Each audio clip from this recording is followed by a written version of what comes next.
Okay. Hi, this is David Rice. I have a Substack called Hit Christian. You can find me on Spotify, Apple Podcasts, Missouri Liberty Radio, YouTube, Rumble. I feel like I'm missing a couple places. I always miss a couple places. Very important though is Missouri Liberty Radio. They broadcast out of Owensville. They've been very great, and I really appreciate Sam having us on there. I'm with Sam Soseman today. He is the chairman of the Dare County Central Committee and Republican Central Committee, I should say. And he is, you said the 18th representative, our delegate for the 18th. Senatorial district, yes. All right. So senatorial district. And so that's different than what there's two different types of committees for the Missouri State GOP. There's the representatives based on how many representative houses there are, and then there's a senatorial district. And so they have two different meetings. Like May 4th was about the representatives, and then June 8th was about the senatorial districts, right? Right. May 4th was actually the delegates that were selected at the caucus. Okay. And they only meet every 4 years. But the state committee itself is made up of the 34 Senate districts. There is a man and a woman for each one of those Senate districts that represents the entire state through the state party. Okay. So you have those different responsibilities, and it works a little bit, it kind of reflects what goes on at the state level with the House, the representatives, and the Senate. And I mean, just a slight reflection, but it's not like you guys all meet from January through May for 5 months out of the year, and then you work really hard, and then you're off to get elected the next rest of the year. So what when you do this position, is it paid or is it volunteer? What does it look like? It's a volunteer position. You basically, to become a state committee member, I was selected out of 14 counties.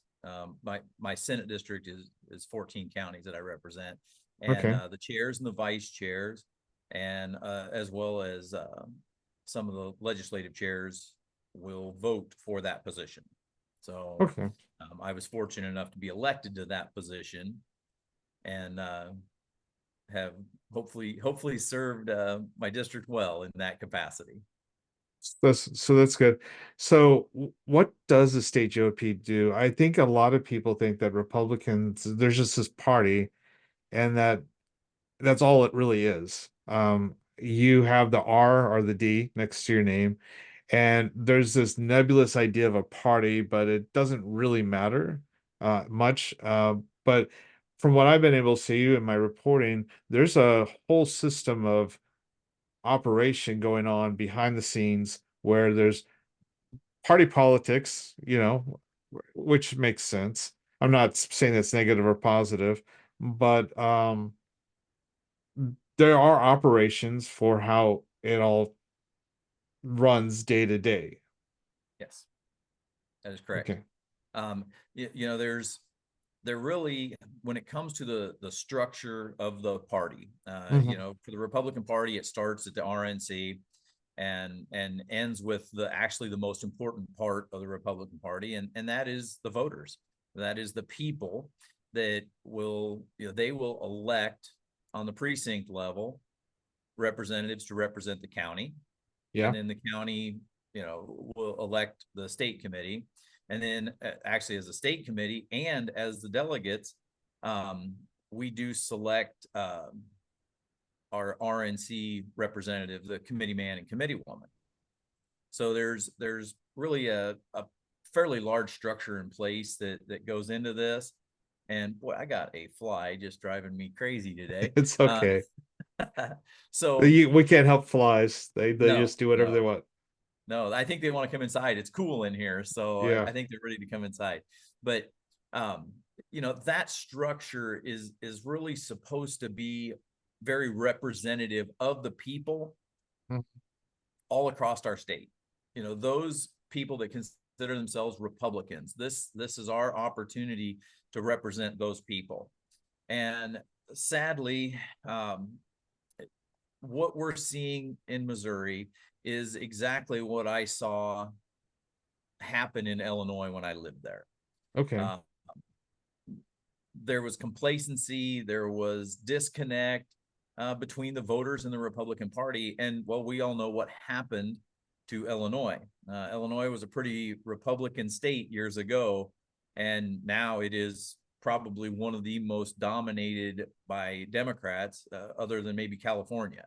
Yeah. So, and we all know what's happening over there. There's some terrible things happening. So, um, my objective is to make sure that Missouri never becomes an Illinois. I'm going to fight that battle till I don't have anything left. I made the decision to leave Illinois. I grew up there. I had businesses there. I had farms there. I mean, I had everything that a guy could possibly want. The problem was they were taking that state in such a direction, and really the straw that broke the camel's back for me was when the state did appropriate tax dollars to use them to fund abortions, and essentially became an abortion sanctuary. They Yeah. were reaching out, they were advertising in other states saying, "Come here, you can get your abortion." I could no longer allow my tax dollars to be used for things like that. So, Did you see the and in, recent did you see the recent report where someone did an undercover sting as a reporter? They went into the Planned Parenthood in Kansas City, Missouri, and they were seeing if they could get an abortion for a 13-year-old girl and saying, I don't know if they represented themselves as a parent of this 13-year-old girl or as just a friend of the 13-year-old girl, but saying that they needed an abortion, but could they take the child out of school and get the child to Kansas? And the Planned Parenthood kept talking about, oh yeah, we do that all the time. We take kids out all the time. We don't notify their parents. We just basically admitted to kidnapping them, taking them across state lines, and doing a medical procedure and returning them, or keeping them overnight even, and giving them back to, for whatever reason. And that's happening here in the state of Missouri. And that's kind of that process. We are in some ways allowing that behavior to happen. I would Or agree. try- And yeah, and I have had discussions with several of our legislators on this topic of, if a individual is on free healthcare through whatever platform that Missouri is using, Mhm. can they utilize that free platform to go to another state? I mean, if they're out traveling and they're injured, I believe that their state funded insurance will cover them. Yeah. So it is the same thing in effect if they go to another state to get an abortion. As Missourians, now are we paying for that abortion? I've Mhm. had that discussion with a lot of people, and sadly, I'm not really getting a good answer on that subject. But You're not getting a good answer from Republicans on I'm that not subject. getting a good answer from Republicans on that, Yeah, and that's discouraging. and that's kind of leads us back to what happened on June 8th. So June 8th, the Missouri State GOP committee, the senatorial districts, they had their meeting. And so they were wanting to discuss a lot of different things. I think Nick Myers, his focus was on look at all the good things we are doing. They wanted to kind of brag on themselves. They also had a moment where they wanted to honor Ben Baker's daughter. And I I have my own personal opinion on why they're doing that, but I won't get into it right now. And so there's a lot of things that were going on, but what they didn't do or didn't do fairly was talk about a resolution you wanted to put forward. So I thought you could tell us about the resolution and why you wanted to put it forward, because I think it does deal with abortion in part of its capacity, and also with the Republicans who won't face some of our issues. So So to back up a little bit, go ahead. we are currently operating off of the 2016 platform. That was Yes. the platform that was voted on by the delegates in 2016. Of course, we all know in 2020, we did not have a convention. Mhm. So essentially the state party just adopted the 2016 forward to 2020, Yeah. which shows one thing right there, that the state committee does have the ability to adopt a platform. Mhm. Because they made that the new platform, that shows that the state committee, and that was before my time, that they did that. That was an Yeah. argument in place, but we'll get to that in a short bit. So essentially, you know, I know that a lot of people worked very hard to build this platform. Um, Yeah. was it perfect? No, no, it didn't have everything that I liked. It did have a lot of things that I did like. And even the 2016 platform is not a bad platform. It's Mhm. just so outdated. It is so far out of touch to where we are today. I mean, 8 years, so much has changed. Yeah. So, This isn't this isn't 1942. Oh, well, let's not say 42. Let's say 1952 to 1960. I mean, a lot happened then, but not really as much as what's happened between 2016 and 2024. yeah, yeah. You just look at some of the the lunacy that has taken place in that time frame, Mhm. and it's unbelievable. So Yeah. there was many things put into the draft platform that were very relevant to today. Yeah. But the motion that I put forward included the amendments that were, and I'm going to use this word, I'm going to put emphasis on it because I was questioned on it, were duly adopted at the state convention. Yeah. They were properly voted. They were they were done, and these all, I mean, I think every one of the amendments that passed had passed in at least two, if not three or more, of the congressional districts.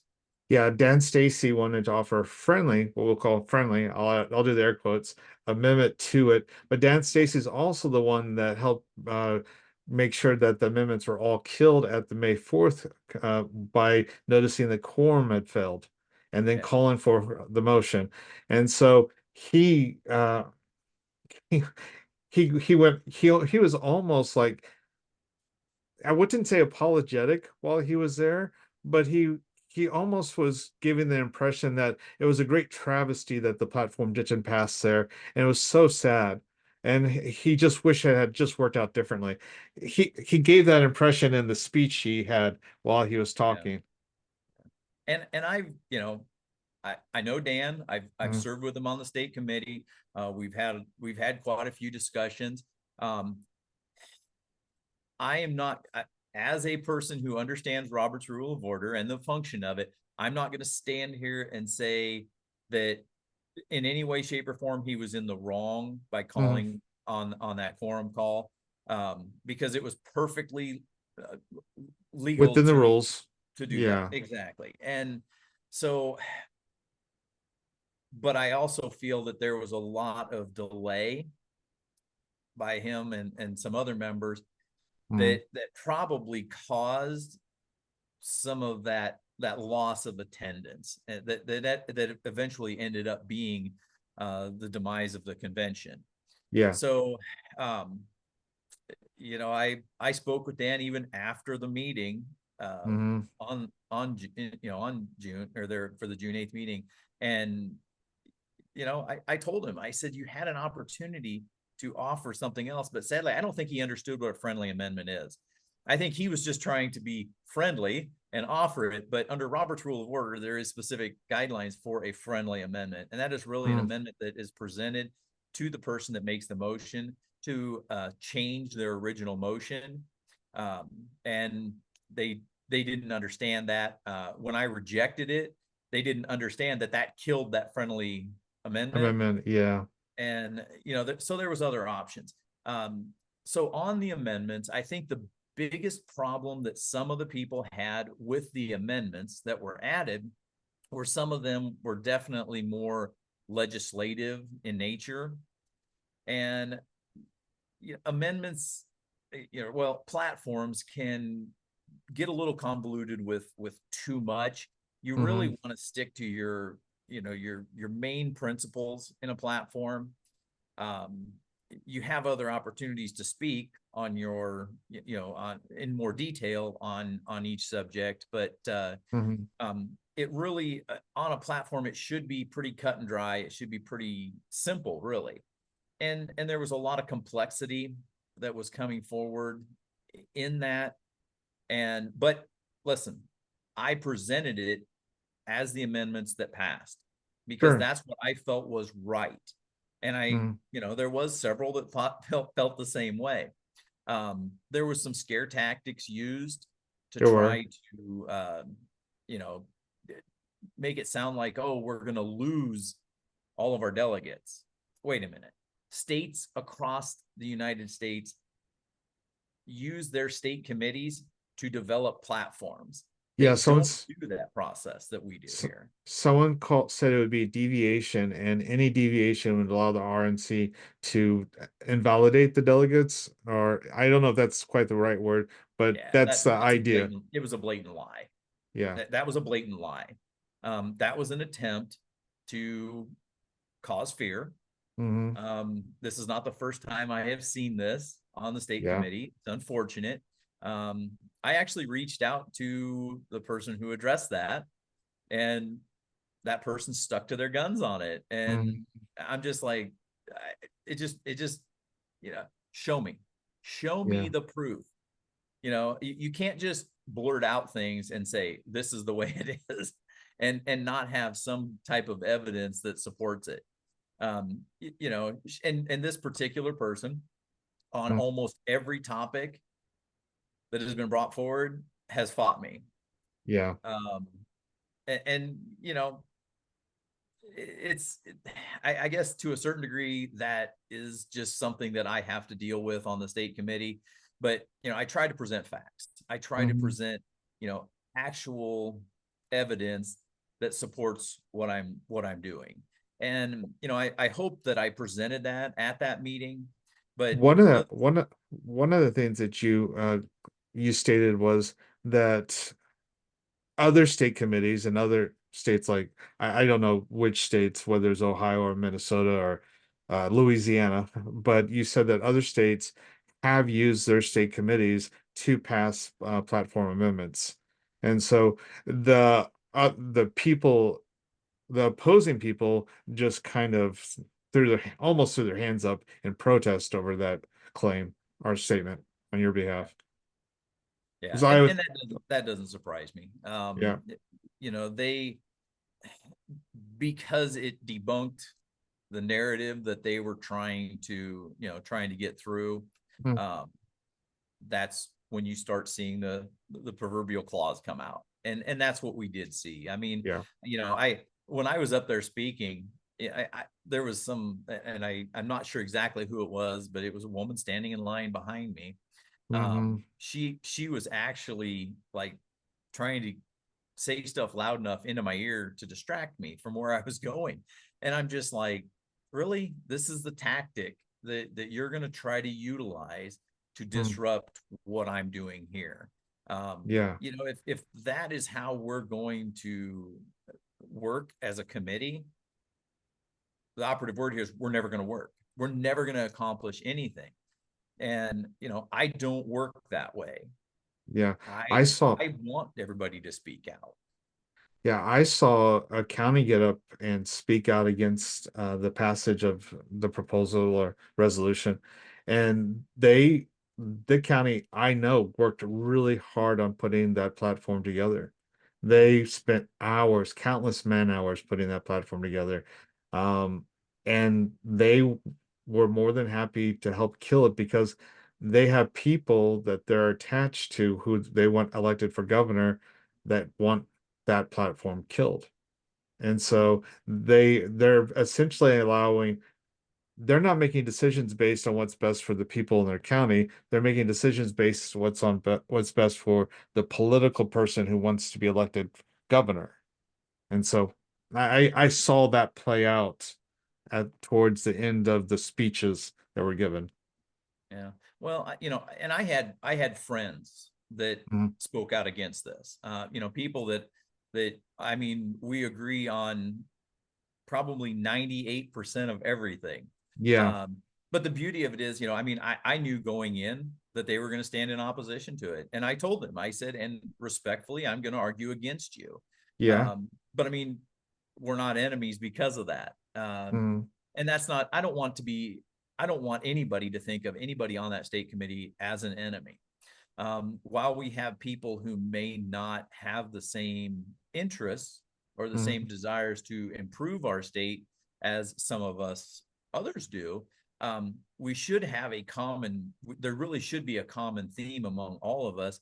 And that is that we want to elect, the key word is quality Republicans. Yeah. Not just any old Republican can do. I'm not in support of that. Um, I've been vocal on vetting. Mhm. I'm going to say Yeah. some form of vetting. I don't know exactly what that looks like today. I think that there's been proposals put forward Mhm. that are a great start. I don't know if they're fully developed to the point where we can really utilize them in every situation. So let's get to work. Let's build something. Let's work on this. And that brings up an interesting topic that was not brought up at the state committee. Mhm. Um, so I'm not sure on the dates on this, but the executive committee of the state party met and voted to move forward with a lawsuit against a fella named Daryl McClanahan. Um, Okay. and he was an alleged KKK member. I I can't yeah, say I know he, the I know the story. Yeah. yeah. So um, they lost that case. They lost that case because the judge recognized you had an opportunity as a state committee to remove this man from Mhm. ever being eligible to run as a Republican, but you didn't do it. Yeah.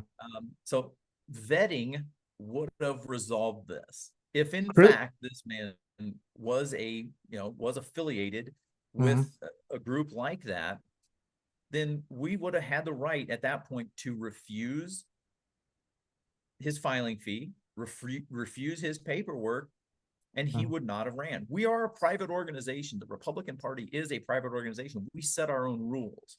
Mhm. Um, but you notice there was no discussion about that. They talked about a case they won, but the reality is the case that they lost may end up costing our party a lot of money. Exactly. And to be honest, it's Crystal Quaid, right? She could run as a Republican if she wanted to, based on their vetting rules that they have. She could Yeah. go put, I mean, it's too late date wise, but if she wanted to, she could go put her filing fee in as a Republican, and they couldn't say anything because they refused to allow vetting or accountability to occur. Yeah. You could have Joe Biden come in and run as governor for our state, and they couldn't say a word about it because they are so terrified of being held accountable for their votes in the legislative body that they would rather not have it at all than risk and be willing to risk a alleged KKK member uh, being part of the party. Yeah. So, Yeah. and that's insane. It's troubling. I mean, Yeah. and it jeopardizes everything. As a state committee, we have a responsibility to every voter. Mm, It's not even just every Republican voter, because we don't know who's going to be the next independent that wants to vote Republican. We don't know who that is. So really, it's ultimately comes down to we are responsible for every voter, and yeah. let's do right by them. Let's clean house. You wouldn't believe, as a county chairman, I will get uh, in the days leading up to about 2 or 3 days ahead of election and the day of an election, I will receive, even in my little county, I'll receive approximately 100 phone calls. And it's the same question: Mm, who should I vote for? Now, yeah. I'm a I am a principled chair. Head of a primary, I will not endorse any candidate. I have not to this date endorsed any governor candidate, any Mm, secretaries. I have nothing. I stay out of that because in my county, I hold an influential position. And I Yeah. do not want to be that influence. Now, that being said, that tells me that there's a lot of people at the last minute are trying to make a decision, and they are not being able to gather the information they need. So what do? They come back to the central committee and they say, help us. Who do we vote for? They want to be And informed. yes, but I mean, Yeah, but that's what I want to be able to do, because honestly, at that 11th hour, that's not the time to make decisions. Decisions need to be made much earlier, so that people can, really understand what's going on. And as a county chair, I would like to have some ability to be able to vet, even at the county level, because, this is where this starts. Most people that come and end up in the Senate don't just jump in and say, I want to be a senator today. I'm going to run my first time for office and become a senator.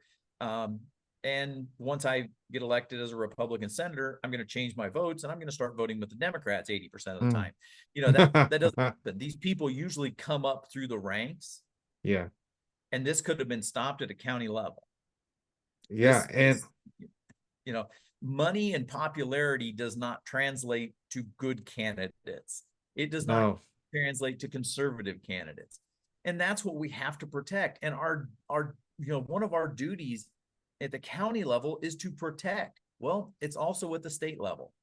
We are to protect the integrity of the Republican Party, because most people look to the leaders of the party as the ones who are in this to do the work, to get out there and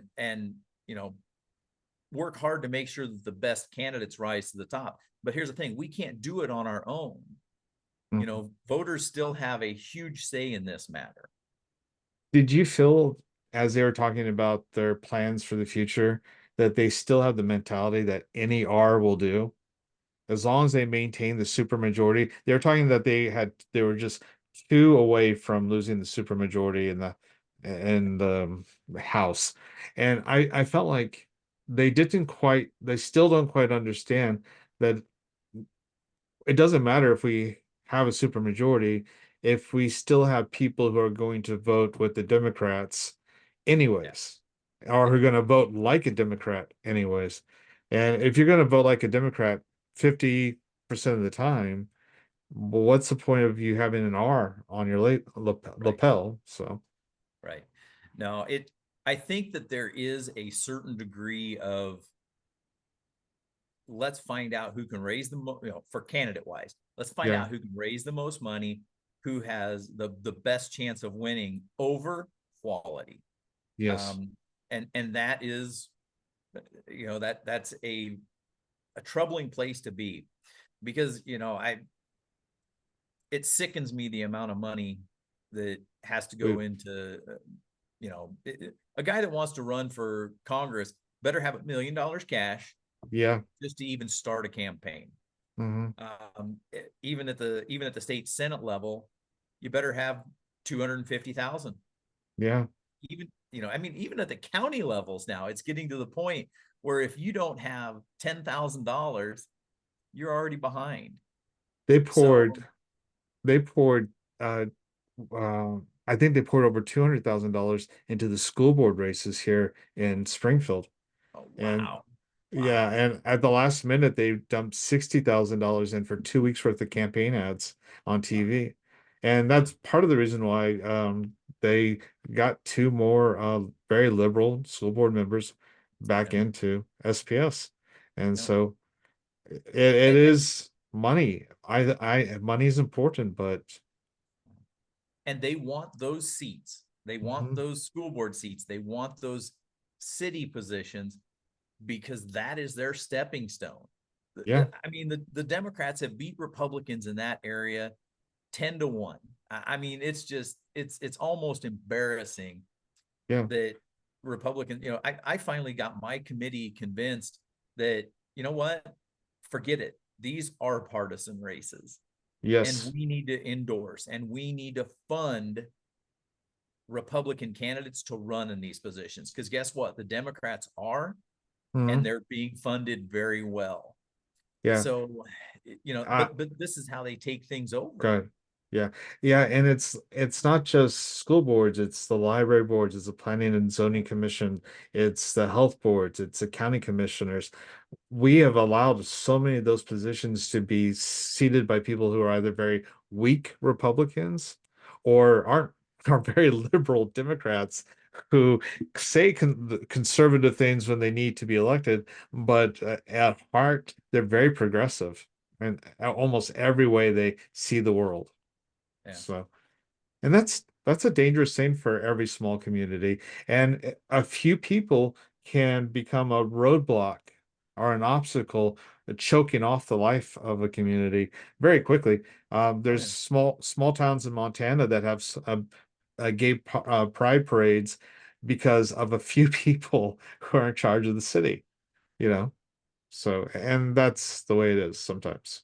Yeah, no, it's troubling that we're at a tipping point here in Missouri, and I do believe that. Yeah. Chairman Myers, he loves to bang the gong that we have every statewide Republican seat. Hey, don't get me wrong, I Mm. like that, Yeah. but the reality is our target just got enormous. What do them? What ask yourself, what do the liberal Democrats have to lose at this point? They've got nothing to lose. Yeah. They don't have to protect any statewide seats right now. So when we thought, oh, some of these ads coming from the Democrats were tough, just wait. It's going to get a lot worse. I mean, they are coming with, both barrels ready to go. Yeah. And, if And if we just sit back and go, well, we'll see what happens, we're already behind schedule, way behind schedule. And they can say the most extreme thing and they're completely covered by everybody. The media covers them, the money covers them, and they're in fact encouraged to say the most extreme things. And you have Republicans over here going, well, maybe, well, possibly, Yeah. I don't know about that. And they're so afraid to just stand boldly and say, "Oh, maybe if we kill a baby at 9 months, it's wrong." They're so afraid of their own shadow sometimes. Yeah. Well, and we've seen that, I'm a Christian. Hmm. I love my Lord. And what I have seen a lot of Christians do is take a very soft approach. Hmm. We can't ruffle feathers. You know, Where does God say, you can't ruffle some feathers when evil's taking place? yeah, He wants us to fight against this. Now, obviously, as a Christian, we know that we have responsibility, um, to deliver a word that is godlike. We hmm, we try to put forth information that it does not come across as brutal. It comes across as factual, and yeah, that's the beauty of it is we have facts on our side. We just have to speak out and use it. And yeah, I challenge pastors all the time. You know, you don't have to stand up there and say a certain candidate's name, no, but teach your people that the Bible says this is really who we should be voting for if yeah, we want to keep our country a godly country. yeah. Don't be afraid to take that stand from time to time. And Don't be I'm afraid to fortunate, go I'm ahead. fortunate I have a pastor that will Yeah. remind us often of our duties as Christians. Yeah. Don't be So afraid to register people to vote. And you don't have yeah, to make it political. Just say, hey, we're gonna register to vote because our values as Christians are we don't kill babies, in the womb, or we don't encourage gambling. We don't encourage, vices that will lead to more sickness in our communities, spiritual sickness. So that's all a pastor really should say. And yeah, at the very least, and a lot of pastors are are you anxious? Can I help you with your anxiety? yeah, Are you a good father? Here are all the reasons you're not a good father. Sorry, I may have heard a sermon recently about that. So, yeah. But that's the kind of thing we need to work on, not just politically, but as Christians, because I think our faith is an answer to what's going on as much as anything else. Yeah. Yeah. Well, we're at jeopardy of losing, not our faith, but we're at jeopardy of losing our freedom to have that faith. We are. Yeah. And if you don't recognize that, you need to get plugged in somewhere. Yeah. And, that is, I oftentimes at church, I get questions and political in Mm. nature. I don't go to church to campaign. I go to church Yes. to learn and have fellowship. But because of my position, I do get a lot of questions. Hmm. And, they're great questions. And I'm not going to ignore them because I'm at church, and I'm going to explain to them that, just look at this and Hmm. understand how God actually commands us to do these things. Yeah. Don't question yourself because you feel that you might be doing the wrong thing. Go to God. He's going to give you the answer. It's already been given to you. But if you are not, familiar with it, then ask your pastor. Do a Google search. Believe it or not, there's times where Google searches can give you the answers that you Yeah. need. Always check But that though. Always make sure that yeah. it's a good Yeah. one. The person I was Just going be to resource. yeah, the person I was going to interview this morning, if you go Google her name, even her website, it buries her website at the very bottom, and the very first thing that pops up is the Southern Law Poverty Center's hit piece on her, and then a bunch of other hit pieces until they finally get to her name. And so, yeah, it's Google. You have to work through on whether you can always trust it or not. But Trust it and is, verify. it is a, yeah, it's very important that we start to ask tough questions and try to discover the truth ourselves, because I think we've been lied to for so long about what our responsibility is as Christians, and not just in church, but in the political sphere, out in the world where we should be ministering, whatever we're doing in our jobs, our businesses. We've been told to be silent. And we have accepted that silence so completely that when there's an opportunity to act, like on June 8th, we'll get back to the state committee because I know we've chased a rabbit. But when you have an opportunity to act and to stand boldly and say, hey, what happened on May 4th was wrong. These were the duly appointed, or duly you say appointed, or so duly Elect, oh, adopted. They were the adopted. duly Thank you. adopted. Duly adopted amendments, and you guys want to shut that down and shut down the voice and disenfranchise all those delegates. Um, Maybe not all 800 delegates want her in favor of it, but the majority were.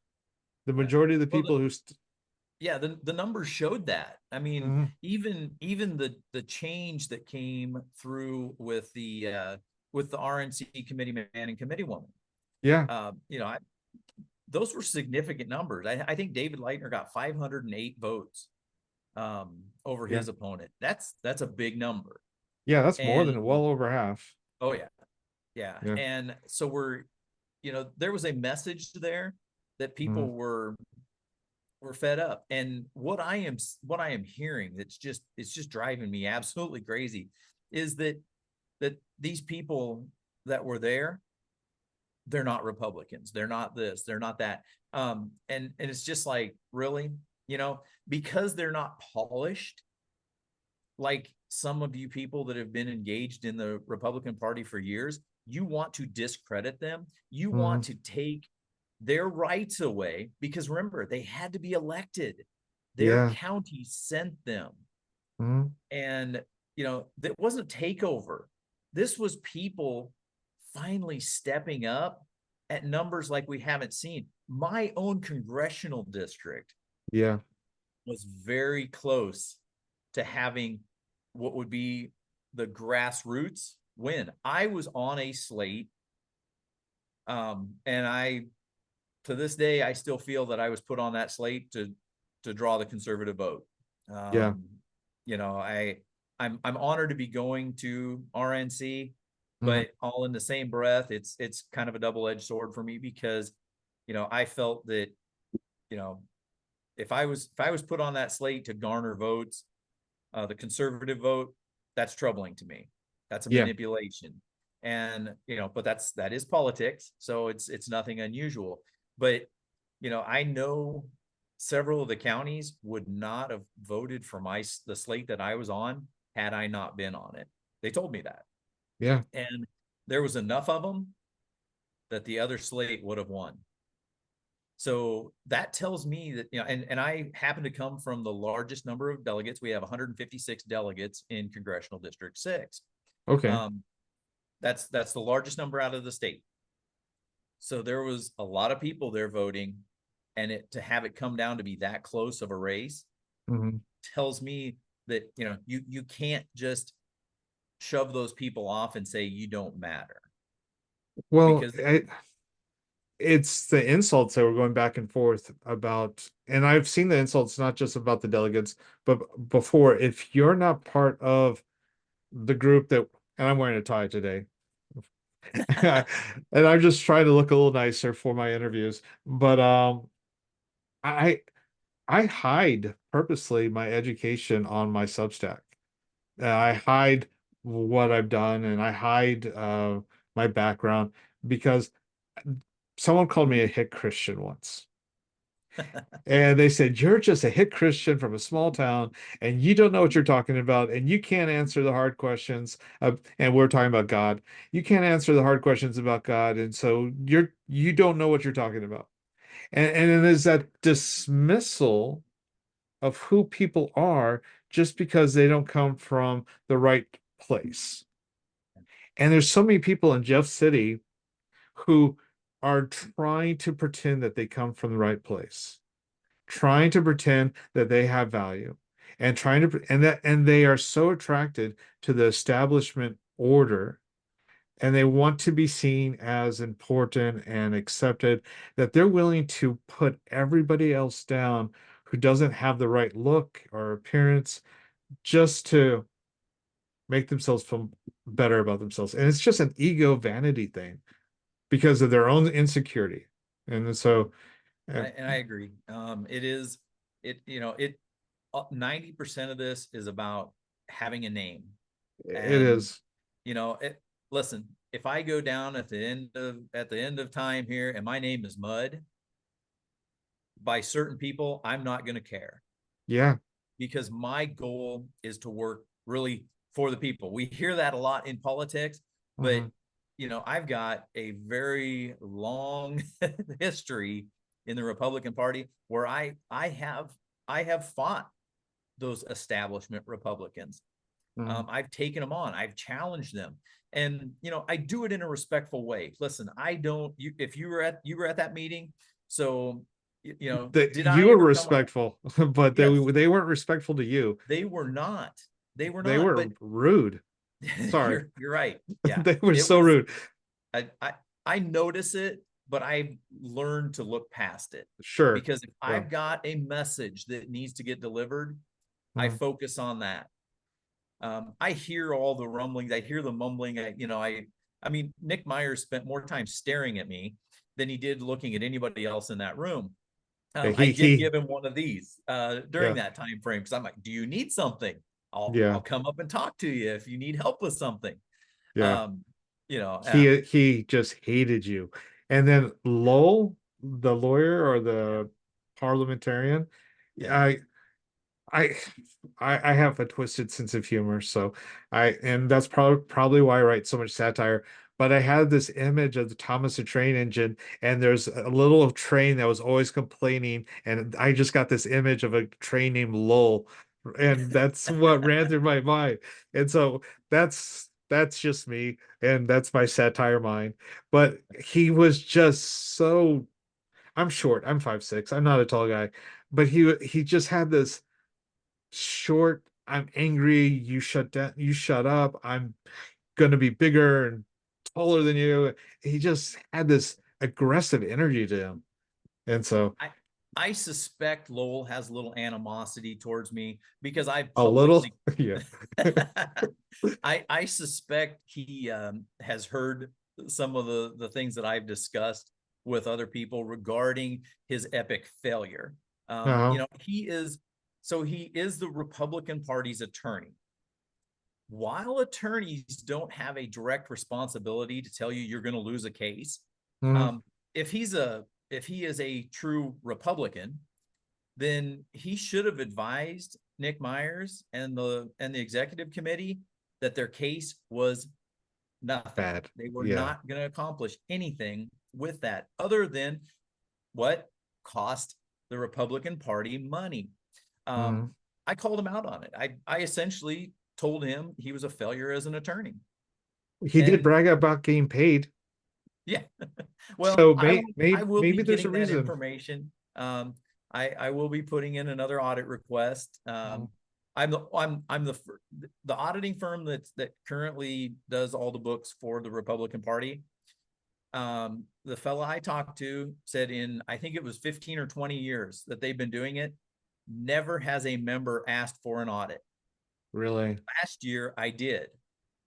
I got 6 months worth of audit, reviewed it, didn't see anything that just really jumped out at me as crazy. Of course, Mm. the state party didn't have a whole lot of money then either. Now I'm getting ready to do it again. Yeah. And I will be looking at everything with a fine tooth comb. You know, I'm a numbers guy. I want to Mhm. make sure that we are doing right. Any money that comes into this party, I want to make sure it is being spent correctly. Sure. I don't like paying for shoe shines. I don't care for that type of lunacy. No. You know, I am a conservative through and through. So, you know, Mhm. when it comes to the finances side of things, I am a true conservative. So, you know, I think that there's some animosity because I have challenged the authority. I've always done it respectfully, but I have Yeah. challenged the authority, and they do not like that, um, which is Yeah. really sad. You know, I get challenged in my own county, Mhm. and I appreciate it. I actually appreciate it because it holds me accountable. Yeah. I get There's nothing wrong challenged. with that. I get challenged as a writer all the time. Like, no, no, no, that's not what you're supposed to write. And I have to kind of accept it because, well, sometimes I do make mistakes. What I don't appreciate is the grammatical corrections. I'm like, hit me on hit me on something that really matters. I can fix a Yeah. grammatical correction, but hit me on something. If I lied, oh, and I hope I never lie, but say if I made a mistake in reporting, Yeah. that would be a bigger issue. The lie, I would hope I would never do that. But if I made a mistake on reporting, yeah, catch me on that. Tell me that I made a mistake. I will edit and correct. I have done that. I've gone back and put big bold edit. I made this mistake. Here's the Yep. correction. And so, and that's important for us. We all should have that kind of ability to self-correct and realize that we're not perfect. I Right. didn't pick that up from the executive committee. No, um, they tend not to want to admit any fault of any sort. Um, No. and again, that's kind of that big head syndrome. Now, that being Yeah. said, there's some members on that executive committee that are Mhm. starting to see The light. that there's some things that they're getting a little suspicious. And I mean, you know, I'm grateful for that. Hmm. But again, you know what? I never came at these people in an attack mode. Um, I came, you know, I do present things, and you know, there's been violations of our bylaws that have happened numerous times. Yeah. You know, just numerous things that have taken place that I never went public on. Hmm. I tried to get them to resolve these issues, and they just ignored it. Well, those days are now gone. We Yeah. we have to fix things. You know, we're in a interesting place right now because this is an election year. Hmm. You know, I don't want to in any way, shape, or form portray Republicans as these terrible people because honestly, 90% of the people on that state committee really are good people. Yeah. We may not always see eye to eye. And now you notice I said 90%. Yeah. I'm not going to say 100% because I don't No. believe that 100% fits, but I would Yeah. say 90% of them do. Yeah. And Um, I think that's true across the Republican Party. I think 90% of them are trying their best. They're working hard. But I think there's the Caleb Rowdens and the Cindy O'Loughlin's, and then you got Mary Elizabeth Coleman torpedoing IEP, or sorry, not IEP. I was a IP special ed reform, teacher, so IP reform. IEP was something I used to deal with a lot, but IP reform, and so there's those types of behaviors that are really dragging down the party's potential and keeping it from, if they really wanted to be a supermajority, they would act like Republicans and run like a conservative party. That would guarantee supermajority for decades because it would be successful. It wouldn't, it's a acting like a Democrat party is what gets you unelected. Yeah. Well, So if you just look at how, the public responds, yeah. it's very telling. Mhm. But what the thing that worries me the most is how many people are we disenfranchising? How many people are we just, giving them the opportunity to stay home and Yeah. not vote? And that hurts down all the way through. I mean, I'm a Trump supporter. Mhm. Obviously I'm a delegate for Trump. So I mean, I'm a Trump supporter. So you're not going Um, to go there and vote for Nikki Haley and say I am Nikki not going to go Haley, there and but vote for anybody else. And all right. I posted that when this whole thing with this sham trial came down, Oh yeah. the findings there. Mhm. I went out on a couple of my social media sites and said, for the record, my Yeah. vote will not change. It will be for Donald Trump at RNC, Mhm. regardless of what happens. That's where my vote's going to be. Because that's well, first of all, the people sent me demand Yeah. that. They're not asking for it. They demand that. They expect that. So, and I think most of the people that are delegates are stand in the same ground that I do on that. So, Yeah. but ultimately, what and even in the short time that I've been in this state, I have seen less money coming in to the Republican Party. Now that's at the state level. Mhm. Our county has actually built a one heck of a war chest. I mean, but that's because they didn't even have an active central committee. Yeah. And when I got engaged, that was my objective, was to rebuild the central committee. We've got a very strong conservative central committee, which has helped fundraise, which has helped do everything. So we're sitting very well. But the only reason why the state has any money right now is because of the $50,000 a candidate filing fee for presidents. That's it. That's the only reason why we have any money. The average person says, I would rather give $20 to the local party or to a candidate than give Mhm. $1 to the state. Yeah. And that's unfortunate because the state has opportunities to be able to buy large numbers of signs. Mhm. There's a lot of opportunities there that we can do to really make it a whole lot cheaper for the county levels to be able to get Donald Trump signs, for example. You want a four Sure. by eight Donald Trump sign. If you're a small county, if you just order 10 4x8 Donald Trump signs, it's going to cost you, a bunch of money, where the state can buy in such bulk that the reality is we can probably buy 4x8 signs for like $15 a piece. Okay. So, that instead of paying $50 or $60 a piece Yeah. or more, Mhm. we can, $15, man, we can go a long ways with that. Bring And the price way down. yeah, Yeah. so there's, Yeah. there's, and messaging Mhm. is another part of that. I agree that we do need to have staff. Right now, the state party is having a lot of trouble finding staff. Um, we do need staff. I Yeah. agree with that. But we need them there working and working diligently, and working for the right reason. Not just to draw a paycheck, not just to gain some political clout. Mhm. It's about building that communication. when I ran almost 2 years ago now for state chair. I mean, and this, I know a lot of people went, what are you doing? Because here I was, this new guy on the state committee, and I'm running for chair. Yeah. I knew it was going to be a tough one, but it also gave me a platform to start putting out a plan. And my biggest plan was communication. We don't have that in our state. We should have emails at least once a week with some small attachment, maybe just a training video attached to it or something that goes all the way down to our elected committee people at the township level or at the precinct level. And there's no reason why we can't have that.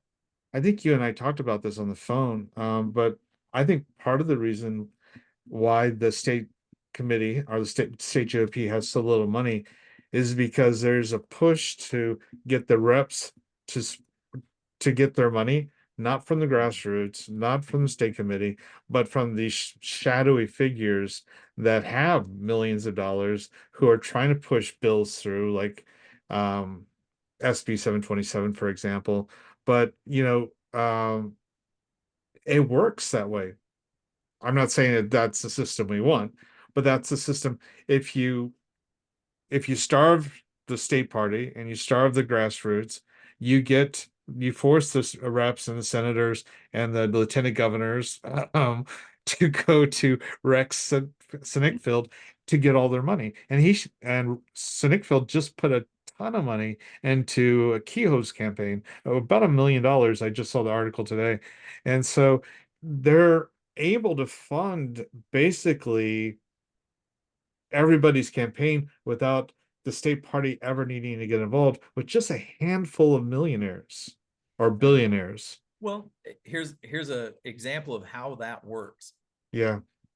Who used to, you don't even have to go back very far. When a member of your community was down and out, where did that person used to go for support? Church. They went to the church. They went to the church.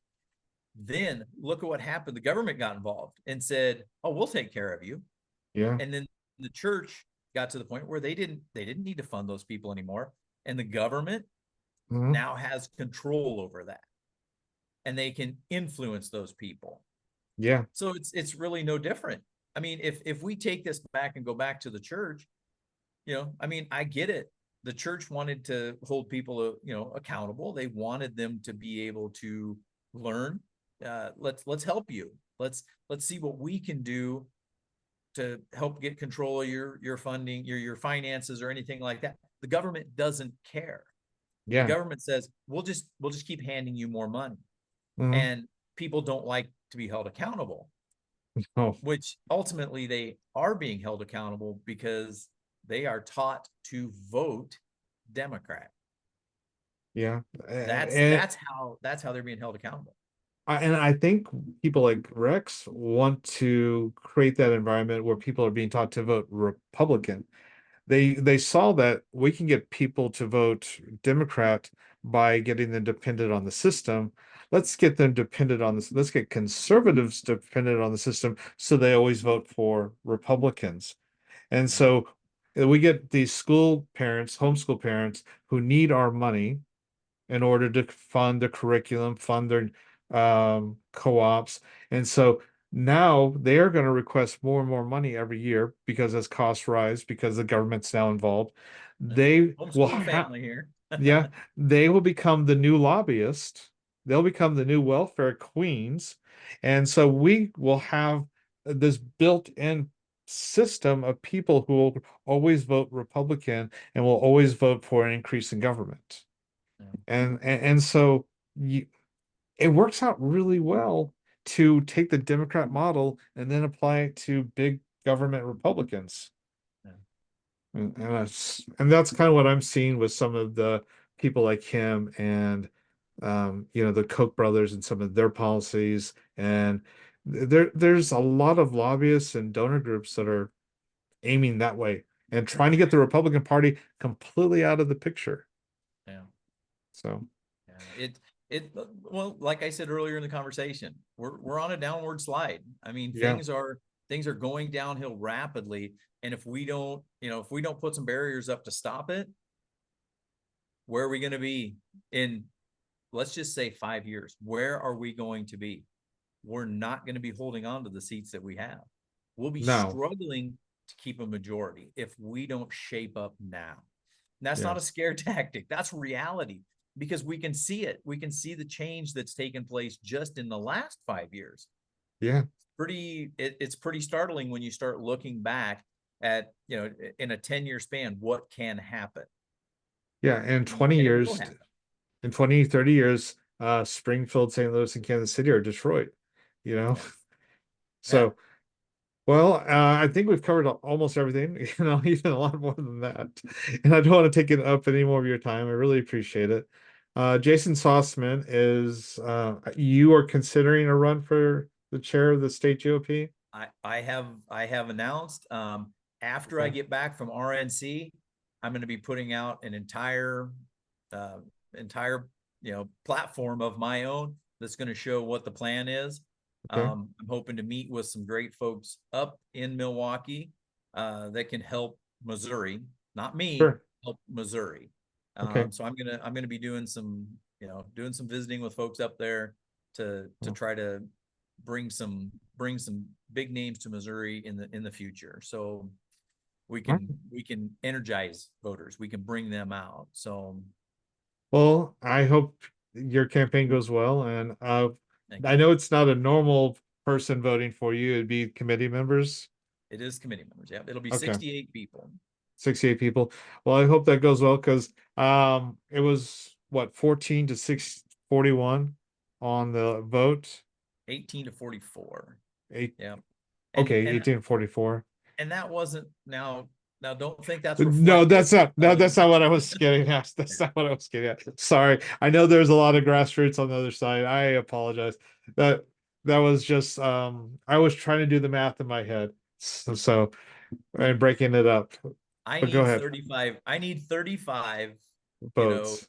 Yeah. prepared people to really launch a new state party, and Okay. it will be a new state party, because I've let out a few things out of the bag of what's going to happen, and one of them is going to be, we are going to have like a public type comment time Mm-hmm. during our state committee meetings. Good. That is a priority for me. As chairman, I would have that right to be able to set that on an agenda and establish time for people. Listen, if somebody wants to come in and chew me out, they can do that. If they want to come in and say, hey, you guys are doing a great job, they can do that. But we have to give people a voice. We absolutely have to do that. So I think you should, as a journalist, this is a suggestion, uh, make your meetings live, post them live on YouTube or something. And so, yeah, but well, that there's a that's just a million journalist. opportunities. Yeah, Yeah, no, there's a million opportunities. And of course, journalists are always welcome to attend the meetings, but sure. Yeah, I think that we need to have something that shows the people that we are actually doing something. that you Another even little interesting, exist. yeah. Well, another little interesting tidbit. I'm just gonna give you a little hint on this. Sure. Is going to be a goodwill tour in each of the 34 Senate districts. Okay. So get ready. It's going to be cool. It's going to be good for the people. It's going to be good for the party. And it's going to be an opportunity to get out to have essentially a meeting in each Mm. one of these Senate districts. Well, So people aren't going to have to travel. I suggest you get Keogh's bus and put your name and face on it. Paint it red though. Don't get rid of the green. Yeah, So, yeah. We don't need that green. all right. Well, I appreciate your time, Jason, so much. It was a good interview, and Thank you. I'll get it out really soon. And Okay. do you have anything else you want to finish with? Just, keep doing God's work, folks. This Okay. this is what we're here for. All right. Well, thank you again. And I always end poorly because I don't have like a really great ending, but y'all have a great day.